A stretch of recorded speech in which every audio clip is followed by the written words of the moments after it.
नमस्कार बंधुरा तनुश्रीर रान्नाघर and blogs चैनेले तुम्हारे सबाइके स्वागत।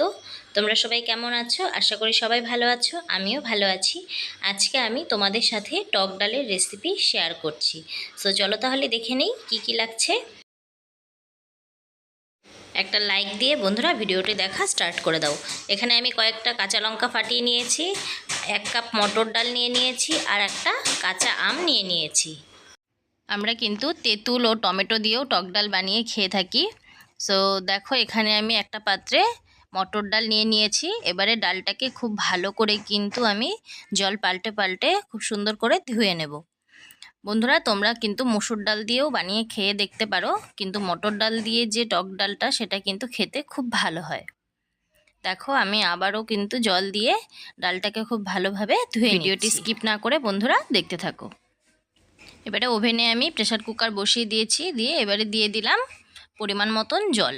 জলটাকে সামান্য একটু গরম করে নিয়েছি। তারপরে যে ডালটা আমি ধুয়ে রেখেছিলাম সেই ডালটাকে জলের মধ্যে অ্যাড করে দিয়েছি। ঠান্ডা জলে কিন্তু ডালটা দিলে খুব সহজে সেদ্ধ হতে চায় না। এরপর আমি দিয়ে দিলাম সামান্য একটু নুন। এবারে ডালের ওপর থেকে দেখো কিছু আমার ফেনা উঠেছে, এগুলো কিন্তু ডালের একটা ময়লা, তো এগুলো আমি ফেলে দেব। যেহেতু বন্ধুরা মটর ডালটা সেদ্ধ হতে অনেকটা সময় লাগে, সেই জন্য কিন্তু আমি প্রেসার কুকারে মোটামুটি 7 থেকে 8টা সিটি দিয়ে ভালোভাবে সেদ্ধ করে নেব। এবারে ডালের জলটা খুব ভালো করে গরম হয়ে গেলে আমি কিন্তু প্রেসার কুকারের ঢাকনাটা বন্ধ করে দিয়েছি। দেখো ডালটা কিন্তু আমার সিটি দেওয়া হয়ে গেছে। এবারে আমি একটা পাত্রে জল বসিয়ে দিয়েছি, দিয়ে এইবারে কয়েকটা চেরা কাঁচা লঙ্কা কিন্তু আমি এর মধ্যে জলে ভালো করে ফুটিয়ে নেব। আর যে আমটা কেটে রেখেছিলাম সেই আমটাকে কিন্তু আমি এর মধ্যে দিয়ে দিয়েছি। আমটাকেও আমি একটু হালকা বয়েল করে নেব। তোমরা কিন্তু একদম কাঁচা আম দিয়ে করো, তাহলে কিন্তু খেতে আরও বেশি ভালো লাগবে। এবারে দেখো একটা পাত্রে আমি যে ডালটা সেদ্ধ করে নিয়েছিলাম সেই ডালটাকে কিন্তু আমি ঢেলে দিচ্ছি। এখন যা গরম পড়েছে বন্ধুরা, গরমের দুপুরে কিন্তু এরকম টক ডাল হলে কিন্তু আর খাওয়ার পাতে আর আমাদের কোনো কিছুরই দরকার পড়ে না। এবারে যে জলটা আমি ফুটিয়ে রেখেছিলাম সেই জলটা কিন্তু আমি ডালের মধ্যে দিয়ে দিয়েছি। ডালটা আমার খুব ভালোভাবে সেদ্ধ হয়ে গেছে, সেই জন্য কিন্তু আমি ডালে কোনো কাটা দেইনি।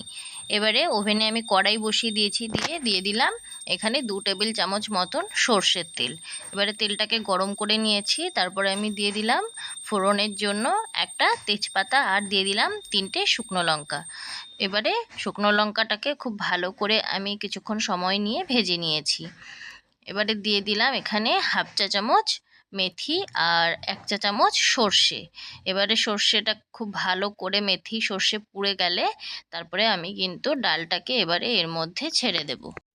যে কোনো ডাল সম্বারেই কিন্তু বন্ধুরা আমরা যে ফোড়ন দিই সেই ফোড়নটাকে খুব ভালো করে পুড়িয়ে নিলে আর শুকনো লঙ্কাটাকে একটু ভালো করে একটু বেশি করে একটু ভেজে নিলে কিন্তু ডালের যে সেন্টটা সেটা কিন্তু খুব ভালো আসে। দেখো আমি কিন্তু কথা বলতে বলতে এর মধ্যে দিয়ে দিয়েছি নুন আর হলুদ গুঁড়ো। তোমরা তোমাদের স্বাদ অনুযায়ী নুন হলুদ দিয়ে দেবে। দেখো ডাল আমার ফুটে গেছে, মোটামুটি আমি 1 থেকে 2 মিনিটের মতন ডালটাকে ফুটিয়ে নিয়েছি। সো তৈরি হয়ে গেল আম দিয়ে টক ডালের আমার এই রেসিপিটি। সো একদমই সহজ এবং সিম্পল একটা রেসিপি, 10 মিনিটেই তৈরি হয়ে যাবে এই টক ডাল। সো কেমন লাগলো বন্ধুরা আমার এই টক ডালের রেসিপি, তোমরা কিন্তু কমেন্ট করে জানিও। আর যারা আমার চ্যানেলে নতুন তাদেরকে অসংখ্য অসংখ্য ধন্যবাদ। আর যারা আমার ভিডিওটি দেখছো কিন্তু এখনও পর্যন্ত সাবস্ক্রাইব করোনি, তারা প্লিজ ঝটপট গিয়ে সাবস্ক্রাইব করে পাশে থাকা বেল আইকনটি প্রেস করে দিও। সো পরবর্তী ভিডিওর অপেক্ষায় থেকো বন্ধুরা, ভালো থেকো, সুস্থ থেকো।